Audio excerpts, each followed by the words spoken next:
എല്ലാവർക്കും ഒരിക്കൽ കൂടി ബെസ്റ്റോ യൂട്യൂബ് ചാനലിലേക്ക് സ്വാഗതം. ഇന്ന് നാം ചർച്ച ചെയ്യാൻ ഉദ്ദേശിക്കുന്നത് +1 തുല്യതാ സ്റ്റാറ്റിസ്റ്റിക്സിലെ 3-ാമത്തെ അധ്യായം ദത്തങ്ങളുടെ വർഗീകരണം അഥവാ ഓർഗനൈസേഷൻ ഓഫ് ഡാറ്റ. നമുക്കറിയാം, കഴിഞ്ഞ അധ്യായത്തിൽ നാം ഡാറ്റകളുടെ ശേഖരണത്തെക്കുറിച്ചായിരുന്നു പറഞ്ഞിരുന്നത്. ഡാറ്റകൾ രണ്ട് വിധം ശേഖരിക്കാമെന്നായിരുന്നു കഴിഞ്ഞ ക്ലാസ്സിൽ പറഞ്ഞിരുന്നത്. ഒന്ന് പ്രാഥമികമായ ശേഖരണം, രണ്ടാമത്തത് ദ്വിതീയ ഡാറ്റകൾ. ഇങ്ങനെ രണ്ട് തരത്തിലുള്ള ഡാറ്റകളെക്കുറിച്ചായിരുന്നു, ശേഖരണത്തെക്കുറിച്ചായിരുന്നു കഴിഞ്ഞ ക്ലാസ്സിൽ പറഞ്ഞിരുന്നത്. ഇനി നമുക്ക് ശേഖരിച്ച ഡാറ്റകളെ തുടർ പഠനങ്ങൾക്ക് വേണ്ടി ഉപയോഗപ്പെടുത്തുന്നതിനുള്ള വർഗീകരണമാണ് നാം ഇവിടെ ചർച്ച ചെയ്യുന്നത്. നമുക്കറിയാം, ഒരു മെഡിക്കൽ ഷോപ്പിൽ നമ്മൾ മരുന്നിന് പോയാൽ അവർ പെട്ടെന്ന് തന്നെ ആ മരുന്ന് നമുക്ക് എടുത്തു തരുന്നു. അതിന് കാരണം അവർ ഓരോ അറകളിലും സൈഡിലും അതിൻ്റേതായ മരുന്നുകൾ അവർ വെച്ചിട്ടുണ്ടാകും.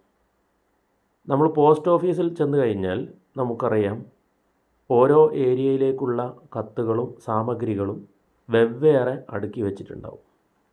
ഇതുപോലെ ഡാറ്റകളുടെ തുടർ പഠനങ്ങൾക്ക് വേണ്ടി നമുക്ക് ഡാറ്റകളെ വർഗീകരിക്കൽ അത്യാവശ്യമാണ്. നമ്മുടെ സ്കൂളിൽ ലൈബ്രറിയിൽ പോയി നോക്കിയാൽ ഓരോ ഏരിയയിലും വ്യത്യസ്തങ്ങളായ പുസ്തകങ്ങൾ കാണാം. നോവലുകൾ വേറെ ഐറ്റംസ്, ചെറുകഥകൾ, ലേഖനങ്ങൾ, കവിതകൾ, ഇങ്ങനെ വേർതിരിച്ച് കഴിഞ്ഞാൽ നമുക്ക് എളുപ്പത്തിൽ അത് എടുക്കാൻ പറ്റും. ഇതുപോലെ തുടർ പഠനങ്ങൾക്ക് വേണ്ടി ഡാറ്റകളെ നമ്മൾ വ്യത്യസ്തങ്ങളായ രീതിയിൽ വർഗീകരണം നടത്താനാണ് ഈ അധ്യായത്തിൽ നാം ഉദ്ദേശിക്കുന്നത്. അപ്പോൾ ഇതിലെ പ്രധാനപ്പെട്ട ആശയങ്ങൾ ഏതൊക്കെയെന്ന് നോക്കിയാൽ, ദത്തങ്ങളുടെ തരംതിരിക്കൽ, അതുപോലെ സന്തതചരം, കാലക്രമമനുസരിച്ചുള്ള തരംതിരിവ്, ഗുണപരമായ തരംതിരിവ്, ആവൃത്തി അണി, ആവൃത്തി വിതരണം, inclusive class, exclusive class, class interval, class പരിധി, ഉയർന്ന പരിധി, താഴ്ന്ന പരിധി, ആവൃത്തി, റേഞ്ച്, ഇത്രയും കാര്യങ്ങളാണ് നമുക്ക് ഈ അധ്യായത്തിൽ പ്രധാനപ്പെട്ട ആശയങ്ങൾ. അപ്പോൾ നമുക്ക് ഇതിലെ ആദ്യത്തെ സബ് ഹെഡിങ് നോക്കാം. അസംസ്കൃത ദത്തം അഥവാ റോ ഡാറ്റ. എന്താണ് റോ ഡാറ്റ എന്ന് നോക്കാം. ഒരു സർവേയിലൂടെ ശേഖരിക്കുന്ന മൗലിക സ്വഭാവമുള്ള ദത്തങ്ങളാണ് അസംസ്കൃത ദത്തം. അസംസ്കൃത ദത്തം തരംതിരിക്കാത്തതും ബൃഹത്തായതുമായിരിക്കും. ഇവ വിശകലനത്തിനോ വ്യാഖ്യാനത്തിനോ താരതമ്യ പഠനത്തിനോ പര്യാപ്തമല്ല. അതിനാൽ ദത്തങ്ങളുടെ ശേഖരണം കഴിഞ്ഞാൽ അടുത്ത നടപടി അസംസ്കൃത ദത്തങ്ങളെ അനുയോജ്യമായ രീതിയിൽ തരംതിരിച്ച് അവതരിപ്പിക്കുക എന്നുള്ളതാണ്. ഇപ്പോൾ ഒരു ഉദാഹരണം നോക്കാം. നമുക്കിവിടെ ഒരു എക്കണോമിക്സ് പരീക്ഷയിൽ ലഭിച്ച മാർക്കുകളാണ്, 100 കുട്ടികൾക്ക് ലഭിച്ച മാർക്കുകളുടെ പട്ടികയാണ് ഇവിടെ കൊടുത്തിട്ടുള്ളത്. ഇങ്ങനെ കൊടുത്തു കഴിഞ്ഞാൽ നമുക്ക് ഏറ്റവും ഉയർന്ന മാർക്ക് എത്രയാണ് എന്നുള്ളത് നമുക്കിവിടെ കണ്ടുപിടിക്കാൻ പ്രയാസമാണ്. അതുപോലെ എത്ര കുട്ടികൾക്കാണ് 50 മാർക്കിന് മുകളിൽ നേടുവാൻ കഴിഞ്ഞു, അതുപോലെ 50-നും 60-നും ഇടയിലുള്ള മാർക്കുകൾ എത്ര പേർക്കുണ്ട്, ഇങ്ങനെ തുടങ്ങിയിട്ടുള്ള 10 മാർക്കിന് താഴെയുള്ള എത്ര വിദ്യാർത്ഥികളുണ്ട്, ഇങ്ങനെയൊക്കെ ചോദിച്ചാൽ നമുക്ക് പെട്ടെന്ന് തന്നെ മറുപടി പറയാൻ കഴിയില്ല. അപ്പോൾ അതുകൊണ്ട് തന്നെ ഇത്തരം വിഷയങ്ങളെ നമ്മൾ കൃത്യമായി ക്രമീകരിച്ച് കഴിഞ്ഞാൽ, വർഗീകരിച്ച് കഴിഞ്ഞാൽ നമുക്ക് ഉത്തരം കിട്ടും എളുപ്പത്തിൽ. വളരെ വലിയ അസംസ്കൃത ദത്തങ്ങളിൽ നിന്നും ആവശ്യമായ വിവരങ്ങൾ ശേഖരിക്കുന്നതും താരതമ്യം പഠനം നടത്തുന്നതിനും നിഗമനങ്ങളിൽ എത്തിച്ചേരുന്നതിനും നമുക്ക് ദത്തങ്ങളെ തരംതിരിക്കൽ അത്യാവശ്യമാണ്. അപ്പോൾ ഇനി നമുക്ക് ദത്തങ്ങളെ ഏതെല്ലാം മാർഗത്തിൽ തരംതിരിക്കാമെന്നാണ് നമുക്കിവിടെ ചർച്ച ചെയ്യാനുള്ളത്. ദത്തങ്ങളെ നമുക്ക് 4 രീതിയിൽ തരംതിരിക്കാൻ പറ്റും. ക്ലാസിഫിക്കേഷൻ ഓഫ് ഡാറ്റ, ദത്തങ്ങളുടെ തരംതിരിക്കൽ 4 രീതിയിൽ തരംതിരിക്കാൻ പറ്റും. അതിൽ ഒന്നാമത്തതാണ് കാലക്രമമനുസരിച്ചുള്ള തരംതിരിവ്, ക്രൊണോളജിക്കൽ ക്ലാസിഫിക്കേഷൻ. അതായത് വർഷങ്ങളുടെ അടിസ്ഥാനത്തിൽ, സമയത്തിൻ്റെ അഥവാ കാലത്തിൻ്റെ അടിസ്ഥാനത്തിൽ ദത്തങ്ങളെ തരംതിരിക്കുന്നതാണ് കാലക്രമമനുസരിച്ചുള്ള തരംതിരിവ് എന്ന് പറയുന്നത്. അപ്പോൾ അതിന് ഒരു ഉദാഹരണം ഇവിടെ പട്ടികയിൽ കൊടുത്തു കാണാം. വർഷം കൊടുത്തിട്ടുണ്ട്, അതുപോലെ തന്നെ ജനസംഖ്യ കൊടുത്തിട്ടുണ്ട്. അപ്പോൾ ഇന്ത്യയിലെ ജനസംഖ്യയാണ് 1951 മുതൽ 2011 വരെയുള്ള. അപ്പോൾ ഇങ്ങനെ നമുക്കൊരു തരംതിരിവിടെ കാണാം. അപ്പോൾ ഈ തരംതിരിവ് കൊണ്ട് നമുക്ക് എളുപ്പത്തിൽ മനസ്സിലാക്കാൻ പറ്റും ഏറ്റവും കൂടുതൽ ജനസംഖ്യ ഏത് വർഷത്തിലാണ്, ഏറ്റവും കുറവ് ഏത് വർഷത്തിലാണ്, ഇങ്ങനെ തുടങ്ങിയ കാര്യങ്ങളൊക്കെ ഈ തരംതിരിക്കുന്നത് കൊണ്ട് നമുക്ക് മനസ്സിലാക്കാൻ പറ്റും. അപ്പോൾ ഒന്നാമത്തെ തരംതിരിവാണ് കാലക്രമമനുസരിച്ചുള്ള തരംതിരിവ്. രണ്ടാമത്തത് സ്ഥലം അനുസരിച്ചുള്ള തരംതിരിവ്. അതായത് രാജ്യങ്ങളുടെ അടിസ്ഥാനത്തിൽ, സംസ്ഥാനങ്ങളുടെ അടിസ്ഥാനത്തിൽ, ജില്ലകൾ, നഗരങ്ങൾ, പഞ്ചായത്ത്, വാർഡ്, ഇങ്ങനെ തുടങ്ങിയ രീതിയിൽ നമുക്ക് സ്ഥലങ്ങളെ അടിസ്ഥാനപ്പെടുത്തി നമുക്ക് തരംതിരിക്കാൻ പറ്റും. അതിനൊരു ഉദാഹരണമാണ് ഇവിടെ കൊടുത്തിട്ടുള്ള വിവിധ രാജ്യങ്ങളിലെ ഗോതമ്പ് ഉൽപ്പാദനം. രാജ്യം കൊടുത്തിട്ടുണ്ട്, ഗോതമ്പ് കിലോഗ്രാം കണക്കിലും കൊടുത്തിട്ടുണ്ട്. അതായത് അമേരിക്കയിൽ, ബ്രസീലിൽ, ചൈന, ഫ്രാൻസ്, ഇന്ത്യ. അപ്പോൾ ഇങ്ങനെ നമുക്ക് സ്ഥലങ്ങളുടെ അടിസ്ഥാനത്തിൽ നമുക്ക് ക്രമീകരിക്കാൻ പറ്റും.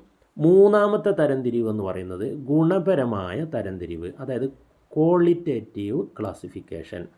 അപ്പോൾ ഗുണപരമായ തരംതിരിവ് എന്ന് പറയുമ്പോൾ ചില സംഖ്യകളെ അല്ലെങ്കിൽ ചില ഡാറ്റകളെ നമുക്ക് സംഖ്യാപരമായി അളക്കാൻ കഴിയാത്തതായിരിക്കും.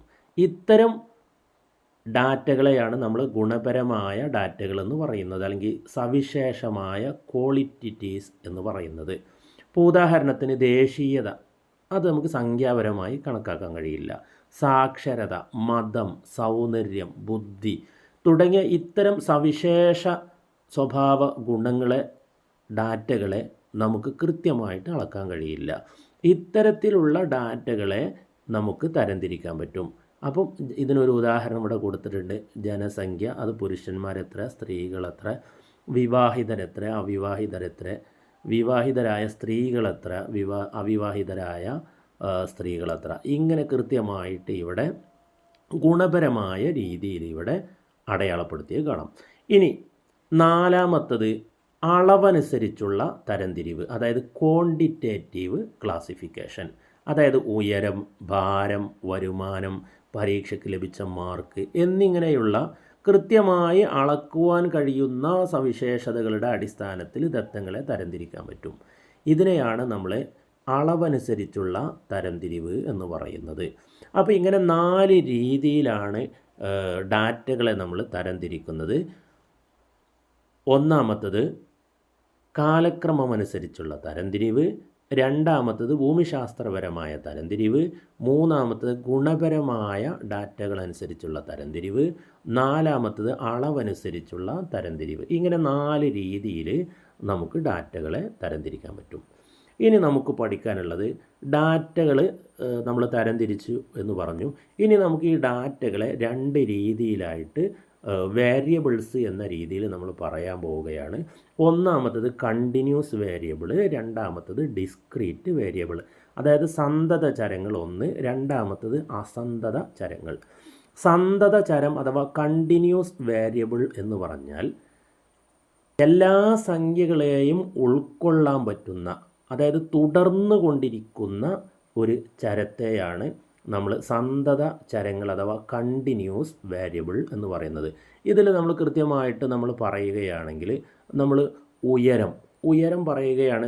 നമ്മൾ 1.55, 1.50 അങ്ങനെ മുകളിലോട്ടൊക്കെ പറയാൻ പറ്റും, താഴോട്ടും പറയാൻ പറ്റും. അതുപോലെ പോയിൻ്റ് സംഖ്യകൾ, ദശാംശ സംഖ്യകളൊക്കെ നമുക്കിവിടെ പറയാൻ പറ്റും. അതുപോലെ തന്നെ തൂക്കമാണെങ്കിലും നമുക്ക് ഇതുപോലെ കൃത്യമായിട്ടുള്ള ഒരളവല്ല, പോയിൻ്റ് സംഖ്യകളായിട്ട് നമുക്ക് അടയാളപ്പെടുത്താൻ പറ്റും. അപ്പോൾ എല്ലാ സംഖ്യകളെയും ഉൾക്കൊള്ളാൻ പറ്റുന്ന ചരങ്ങളെയാണ് നമ്മൾ സന്തത ചരങ്ങൾ അഥവാ കണ്ടിന്യൂസ് വേരിയബിൾ എന്ന് പറയുന്നത്. ഇനി രണ്ടാമത്തതാണ് അസന്തത ചരങ്ങൾ അഥവാ ഡിസ്ക്രീറ്റ് വേരിയബിൾ. ഇത് കൃത്യമായിട്ടുള്ള ഒരു അളവിനെയാണ് സൂചിപ്പിക്കുന്നത് അസന്തത ചരം എന്നതുകൊണ്ട്, അഥവാ ഡിസ്ക്രീറ്റ് വേരിയബിൾ എന്ന് പറയുന്നത്. ഇപ്പോൾ ഉദാഹരണത്തിന് മാർക്ക്, അത് നമ്മൾ കൃത്യമായിട്ടുള്ള ഒരു സംഖ്യയായിരിക്കും. അതുപോലെ തന്നെ ഒരു ക്ലാസ്സിലെ കുട്ടികളുടെ എണ്ണം, ഒരു പ്രദേശത്തെ വീടുകളുടെ എണ്ണം, അവിടെ നമ്മൾ 2.5 വീട്, 3.5 വീട് അല്ലെങ്കിൽ 4.5 കുട്ടി ഇങ്ങനെയുള്ള സംഖ്യകളൊന്നും നാം പറയാറില്ല. അതായത് കൃത്യമായിട്ടുള്ള ഒരു അളവിനെ സൂചിപ്പിക്കുകയാണെങ്കിൽ അത്തരം അളവുകളെ, ചരങ്ങളെ നമ്മൾ അസന്തത ചരങ്ങൾ അഥവാ ഡിസ്ക്രീറ്റ് വേരിയബിൾ എന്ന് പറയുന്നു. അപ്പോൾ ഈ ഡിസ്ക്രീറ്റ് വേരിയബിളിൽ ശ്രദ്ധിക്കേണ്ടത് 1/8, 1/16, 1/32, 1/64 ഇങ്ങനെ ഒരു അളവ് നമുക്ക് ഈ അളവ് മാത്രം തന്നു കഴിഞ്ഞാൽ അതിനെ നമുക്ക് ഡിസ്ക്രീറ്റ് അഥവാ അസന്തത ചരങ്ങൾ എന്ന് പറയാം. കാരണം അവിടെ ആ അളവുകൾ മാത്രമേ ഉള്ളൂ. അതിൻ്റെ അപ്പുറത്തേക്കോ അല്ല അതിൻ്റെ ഇപ്പുറത്തേക്കോ അളവുകൾ അവിടെ കൊടുത്തിട്ടില്ല, ഇതേ ഉള്ളൂ എന്ന് പറഞ്ഞു തന്നു കഴിഞ്ഞാൽ അതും ഡിസ്ക്രീറ്റ് വേരിയബിളിൽ ഉൾപ്പെടുത്താം. ചുരുക്കി പറഞ്ഞാൽ ഡിസ്ക്രീറ്റ് വേരിയബിൾ അഥവാ അസന്തത ചരം എന്ന് പറയുമ്പോൾ കൃത്യമായ ഒരു അളവിനെ സൂചിപ്പിക്കുന്നതിനെയാണ് നമ്മൾ ഡിസ്ക്രീറ്റ് വേരിയബിൾ എന്ന് പറയുന്നത്. എന്നാൽ എല്ലാ സംഖ്യകളെയും ഉൾക്കൊള്ളാൻ പറ്റുന്ന തരത്തിലുള്ള വേരിയബിൾ ആണെങ്കിൽ അതിനെ നമുക്ക് കണ്ടിന്യൂസ് വേരിയബിൾ അഥവാ സന്തത ചരങ്ങൾ എന്നും പറയാം. അപ്പോൾ ഇവിടെ ശ്രദ്ധിക്കേണ്ട ഈ സന്തത ചരങ്ങളും അസന്തത ചരങ്ങളും, അതായത് ഡിസ്ക്രീറ്റ്, കണ്ടിന്യൂസ്, ഈ 2 വേരിയബിളിനെ കുറിച്ചും നമ്മൾ കൃത്യമായിട്ട് അറിഞ്ഞിരിക്കണം. നമുക്ക് തുടർ പഠനങ്ങൾക്കും അതുപോലെ തന്നെ തുടർന്നുള്ള ചാപ്റ്ററുകളിലൊക്കെ നമുക്ക് വളരെ അത്യാവശ്യമായി വരുന്ന 2 കാര്യങ്ങളാണിത്. അപ്പോൾ ഇനി ഇവിടെ നോക്കാം, നമുക്കിവിടെ ഒരു ചോദ്യം നോക്കാം, ടെക്സ്റ്റ് ബുക്കിൽ കൊടുത്തിട്ടുണ്ട്. താഴെ തന്നിരിക്കുന്ന ചരങ്ങളെ സന്തതമെന്നും അസന്തതമെന്നും തരംതിരിക്കാമോ? അപ്പോൾ ഉയരം നമുക്കറിയാം, അത് പല അളവുകളും അതിൽ ഉൾപ്പെടാൻ സാധ്യതയുണ്ട്. അതുകൊണ്ട് തന്നെ ഉയരം എന്ന് പറയുന്നത് കണ്ടിന്യൂസ് വേരിയബിളാണ്, സന്തത ചരമാണ്. ഭാരം, തൂക്കം, അതിലൊരു അളവ് മാത്രമല്ല വരിക, അങ്ങോട്ടും ഇങ്ങോട്ടും പോയിൻ്റ് സംഖ്യകളൊക്കെ വരാൻ സാധ്യതയുണ്ട്. അതുകൊണ്ട് തന്നെ ഇത് കണ്ടിന്യൂസ് വേരിയബിളാണ്, അതായത് സന്തത ചരമാണ്. ഇനി ഒരു വീട്ടിലെ അംഗങ്ങൾ, അത് അസന്തത ചരമാണ്, ഡിസ്ക്രീറ്റ് വേരിയബിളാണ്. കാരണം അതിൽ എണ്ണത്തിൽ മാറ്റങ്ങൾ ഉണ്ടാവില്ല, അത് കൃത്യമായിരിക്കും. സ്കൂള്, അതും ഡിസ്ക്രീറ്റ് വേരിയബിളാണ്. ലൈബ്രറിയിലെ പുസ്തകങ്ങൾ, അത് ഡിസ്ക്രീറ്റ്, അതായത് അസന്തത ചരമാണ്. വീട്ടിലെ മുറികൾ, അതും അസന്തത ചരമാണ്. അപ്പോൾ ഉയരം, ഭാരം, ഇത് മാത്രമാണ് ഇവിടെ കണ്ടിന്യൂസ് വേരിയബിളിൽ ഉൾപ്പെടുത്താൻ പറ്റുക.